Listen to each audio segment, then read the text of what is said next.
नमस्कार. आजचा सवालमध्ये तुमचं मनपूर्वक स्वागत. आजचा दिवस म्हणजे सत्तेच्या सेमीफायनलचा, 5 राज्यातल्या विधानसभा निवडणुकीच्या निकालाचा, आमच्यासारख्या पत्रकारांच्या दृष्टीने अत्यंत मेहनतीचा, राजकारण्यांच्या दृष्टीने मेहनतीचा. अशा मेहनतीच्या दिवशी माझा प्रश्न अर्थातच विधानसभा निवडणुकीच्या निकालाबद्दल आहे. मी सकाळपासून तुम्हाला विचारतोय, 5 राज्यातल्या विधानसभा निवडणुकांच्या निकालामुळे काँग्रेसचं बळ वाढलंय का? हा प्रश्न मी का विचारतोय हे तुम्हाला सांगायची गरज नाही. काँग्रेसने दिल्ली राखली, राजस्थान जिंकलं, मिझोराम जिंकलं. 5 पैकी 3 राज्यामध्ये काँग्रेसला यश मिळालंय. भाजपने 2 राज्य राखलेली आहेत. काँग्रेस थोडीशी का होईना पण भाजपच्या पुढे दिसते. माझा हाच प्रश्न आहे, काँग्रेसचं बळ वाढलंय का? काँग्रेस कार्यकर्त्यांना अधिक जोर आलाय का? माझ्यासोबत नेहमीप्रमाणे आहेत नामवंत पाहुणे. माझ्यासोबत माझ्या स्टुडिओमध्ये आहेत काँग्रेसचे प्रवक्ते अनंत गाडगीळ. सकाळपासून ते कोणत्या ना कोणत्या स्टुडिओत आहेत, आमच्याही स्टुडिओत होते आणि काँग्रेस पक्षाची बाजू लढवत आहेत. माझ्यासोबत आहेत पत्रकार हेमंत देसाई आणि माझ्यासोबत आहेत भारतीय जनता पक्षाचे नेते नितीन गडकरी. मी दोघांचंही अभिनंदन करतो, गाडगीळ आणि गडकरी तुमचं, याचं कारण तुम्ही 3 राज्य मिळवलेली आहेत आणि भाजपने 2 राज्य राखलेली आहेत. मनपूर्वक अभिनंदन. अभिनंदन केल्यावर आता आपण घणाघाती चर्चेला सुरुवात करूया. गाडगीळ, तुम्ही खुश दिसताय आणि माझ्या स्टुडिओमध्ये आज काँग्रेसचे जे नेते आले ते सगळे खुश होते. काल रात्रीपर्यंत तुमचे चेहरे काळवंडलेले होते, कारण काय होणारच, या अतिरेकी हल्ल्यानंतर काँग्रेसची अवस्था खरोखरच कठीण होती. महाराष्ट्रामध्ये, दिल्लीमध्ये सुद्धा असं म्हटलं जात होतं अतिरेकी हल्ल्याचा परिणाम होईल म्हणून. पण मला सांगा की तुम्हाला आज असं वाटतंय का की काँग्रेस पक्षाने जे गमावलं ते आजच्या निवडणुकीत कमावलंय म्हणून? असं आहे की दहशतवादी हल्ला 26 तारखेला झाल्यानंतर मी मान्य करतो की सर्वत्र चर्चा अशी, जी पत्रकार असतील, नागरिक असतील, प्रत्येक जण मला भेटून सांगत होता की तुमचं काही खरं नाही. पण मला कॉन्फिडन्स होता आणि मी जो अंदाज व्यक्त केला होता, फक्त छत्तीसगडच्या बाबतीत मी चुकलो, बाकी सगळीकडे माझे अंदाज बरोबर आलेले. तेव्हा मला खात्री होती की अशा तऱ्हेचा साधारणतः हा निकाल लागणार आहे म्हणून. आणि मुख्य असं आहे की दहशतवादी एक गोष्ट लक्षात घेतली पाहिजे की 26 तारखेचा हल्ला झाल्यानंतर सुद्धा राजस्थानमध्ये त्याच्यानंतर जवळपास 30% मतदारसंघातनं, म्हणजे 1/3 मतदारसंघातनं वोटिंग झालेलं आहे, तरी सुद्धा तो तिथे काही परिणाम झाल्याचं दिसत नाहीये. या सगळ्याचा जर सारांश बघितला तर मी मान्य करतो की काँग्रेसवाले या दहशतवादी हल्ल्यानंतर थोडंसं वाटत होतं, पण आज एक प्रकारे चांगलं बूस्ट म्हणतो आपण तसं आज एक आमचे उत्साह मिळालेला आहे, वाढलेला आहे. मी जातोय गडकरींकडे. नितीनजी, मला सांगा, काँग्रेसला शुभेच्छा देणार का तुम्ही? काँग्रेसला जे यश मिळणार नाही असं सर्वांना वाटत होतं ते मिळालेलं आहे. काँग्रेस थोडीशी आज भाजपच्या पुढे गेली आहे, हे मान्य कराल का तुम्ही?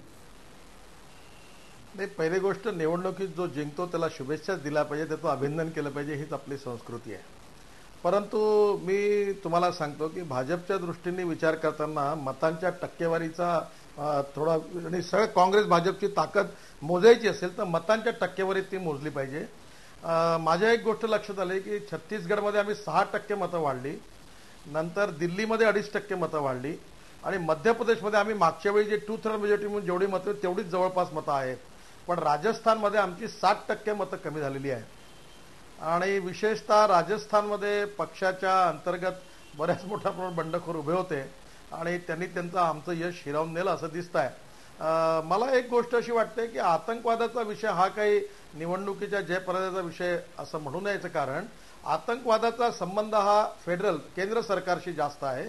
या विषयाची चर्चा जरूर झाली, पण ही गोष्ट खरी आहे की दिल्लीमधलं असो, छत्तीसगडमधलं असो किंवा मध्य प्रदेशमध्ये असो, लोकांनी विकासाकरता मत दिलं आणि विकासाकरता नेत्यांना त्या निवडलेला आहे आणि त्याचा जास्त विचार केला आहे इतर अन्य मुद्द्यांपेक्षा, असं निवडणुकीतून सध्या दिसत आहे.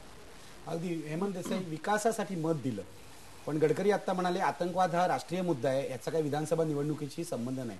पण दिल्लीमध्ये भाजपने मोठमोठ्या जाहिराती दिल्या होत्या 26/11ला, म्हणजे 26 नोव्हेंबरला जो आतंकवादी हल्ला झाला मुंबईत त्यानंतर, आणि तो इश्यू करण्याचा प्रयत्न केला होता. तुम्हाला काय वाटतं, हे विकासासाठी मत आहे का? हा पहिला प्रश्न. आणि दुसरं, आतंकवाद ह्या मुद्द्याचं राजकीयकरण करणं आम्हाला मान्य नाही असा संदेश लोकांनी दिलाय का? 100% असा संदेश दिलेला आहे. आणि आत्ता असं वाटत होतं, म्हणजे आता गाडगीळ जरी म्हणाले की काँग्रेसवाल्यांना म्हणजे कॉन्फिडन्स होता, पण काँग्रेसवाले अतिशय निराशाग्रस्त होते आणि भाजपवाले थोडेसे ओव्हर कॉन्फिडंट होते याच्यामध्ये.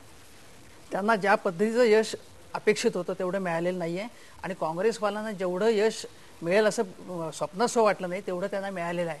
आणि याचा जर आपण विचार केला तर सगळ्यांना असं वाटत होतं की दहशतवादाचा मुद्दा फार प्रमुख होईल, फक्त भाजपवाल्यांना नाही तर सर्वसामान्य माणसांनाही असं वाटत होतं. आणि दिल्लीमध्येच नव्हे तर अन्य काही राज्यामध्ये भाजपने हा मुद्दा फार महत्त्वाचा केला होता. विशेषतः प्रज्ञा सिंह हे जे प्रकरण आहे ते ज्या पद्धतीने लावून धरलं होतं, जो विद्वेष त्या निमित्ताने पसरवलेला होता, त्याला काही मतदारांनी नाकारलेले, पूर्णपणे मतदारांनी फटकारलेला आहे. नाही, पण हा मुद्दा प्रामुख्याने मध्य प्रदेशात होता आणि मध्य प्रदेशात तर भाजप जिंकलेलं आहे. फक्त मध्य प्रदेशमध्ये नाही, हा देशापुढचा मुद्दा आहे. हा सगळ्या राज्यांपुढचा हा मुद्दा. त्यांनी फोकल पॉईंट त्यांचा हा होता सगळ्या याच्यामध्ये. दिल्लीमध्ये, राजस्थानमध्ये, मध्य प्रदेशमध्ये त्याचा फायदा झाला, पण मध्य प्रदेशमध्ये केवळ तो मुद्दा नव्हता. शिवराज सिंग चौहान यांचा परफॉर्मन्स चांगला आहे. जसं दिल्लीमध्ये शीला दीक्षित यांचा परफॉर्मन्स चांगला आहे. शीला दीक्षित यावेळी पराभूत होतील असा बरेचसे पत्रपंडित म्हणत होते, तसं काहीही झालं नाही. रमण सिंग यांचा कारभार चांगला होता. म्हणजे त्यांनी विशेषतः पब्लिक डिस्ट्रीब्युशन सिस्टीम ज्या पद्धतीने राबवली आणि त्यांची ज्या पद्धतीची स्वच्छ प्रतिमा आहे, ते कुठल्याही पक्षाचा असो, जी स्वच्छ प्रतिमा आहे, ज्याचं चारित्र्य आहे, प्रतिमेच्या नेत्याला लोकांनी मत दिलं. मला सांगा, मी तुम्हाला विचारतोय की या निवडणुकीपासून जो धडा घ्यायचा आहे, म्हणजे मगाशी राजदीप सरदेसाई आमच्याकडे विश्लेषणात म्हणाले की अँटी इन्कम्बन्सी व्होट असतं, यावेळेला प्रो इन्कम्बन्सी व्होट होतं. रमण सिंग मध्य प्रदेशामध्ये आणि दिल्लीमध्ये शीला दीक्षित आणि शिवराज यांच्या बाबतीमध्ये जो चांगलं काम करेल तो पर्याय आम्ही निवडणार. आता तुमची आयडियोलॉजी आम्हाला महत्वाची नाही, तुम्ही भावनिक मुद्दे जे काय मांडता ते महत्वाचे नाही, असा संदेश लोकांनी दिलाय. हो आहे, थोडंसं बघायला गेलं, पण त्याच्यात 2-4 वेगवेगळे सुद्धा फॅक्टर्स आहेत. म्हणजे शीला दीक्षितांची इमेज जी आपण इंग्लिशमध्ये मदरली इमेज म्हणतो, एक रिस्पेक्टेड, तशी होती. तुलनात्मक बोलायचं झालं तर 40 वर्षापूर्वी ज्याला दिल्लीने नेतृत्व दिलं त्याच व्यक्तीला पुन्हा भाजपने नेतृत्व दिलं, मल्होत्रांच्या रूपाने. म्हणजे तिथे एक तुलना झाली. इन्फ्रास्ट्रक्चर डेव्हलपमेंट शीला दीक्षितांच्या नेतृत्वाखाली काँग्रेसच्या सरकारने दिल्लीत जेवढ्या केल्या ते लोकांच्या समोर कार्य होतं, म्हणजे विकासाचाही मुद्दा होता. यंत्रणा कॅम्पेनची चांगली राबवली दिल्लीमध्ये. राजस्थानचं उदाहरण घ्या, अशोक गेहलोतांसारखा नॉन कॉन्ट्रोव्हर्शियल, लो प्रोफाईल असले तरी एक नॉन कॉन्ट्रोव्हर्शियल माणूस त्याच्या नेतृत्वाखाली चाललं होतं, तो एक फायदा त्या ठिकाणी झाला. दुसरं असं की त्या तुलनात्मक बोलायचं झालं तर राजस्थानच्या ज्या मुख्यमंत्री होत्या त्यांचा ग्रासरूट लेवलशी संबंध कमी होता, हे भाजपचे आता कार्यकर्ते मान्य करायला लागलेले आहेत. असे प्रत्येक ठिकाणचे जर आपण मुद्दे बघितले, मध्य प्रदेशमध्ये आमच्याकडे चांगले सगळे स्टॅलवर्ड्स होते, पण त्यांच्या गुणांचा फायदा काँग्रेसला उठवता आला नाही. तुमच्यात गटबाजी होती, फायदा उठवता आला नाही. मला गटबाजी होती. तुमच्याकडे खरंच कमलनाथ, ज्योतिरादित्य सिंधिया, सगळी चांगली मंडळी आहेत, बडे बडे लोक होते, पण ते अगदी त्यांच्यामध्ये सुसंवाद नाही, त्यामुळे त्यांचा एकत्रित फायदा जो पक्षांनी उठवायला पाहिजे होता तिथे कुठेतरी मध्य प्रदेशामध्ये काँग्रेस कमी पडली. आणि छत्तीसगडचं जर बघितलं तर अजित जोगींसारखा 6 महिने अंथरुणाला ऍक्सिडेंट नंतर खिळून राहिलेला माणूस व्हीलचेअरमधनं प्रचार करतोय आणि ही फाईट दिली त्यांनी. म्हणजे एक प्रकारे काँग्रेसच्या कार्यकर्त्याला सुद्धा वेगळा उत्साहात्मक संदेश या निमित्तानं मिळालेला आहे. असे वेगवेगळे फॅक्टर्स आहेत. मी जातोय गडकरींकडे. नितीनजी, मला सांगा की दिल्लीमध्ये नेतृत्वाचा चॉईस चुकला असं सकाळी रविशंकर प्रसाद म्हणाले, तुम्हाला हे मान्य आहे का? आणि राजस्थानमध्ये उमेदवार निवडताना चुकलो असं आमच्याकडे प्रकाश जावडेकर म्हणाले, हेही तुम्हाला मान्य आहे का? देखा, बघा, पहिली गोष्ट मी तुम्हाला सांगतो, there is nothing like success. विजयाचे बाप अनेक असतात आणि पराभव अनाथ असतो.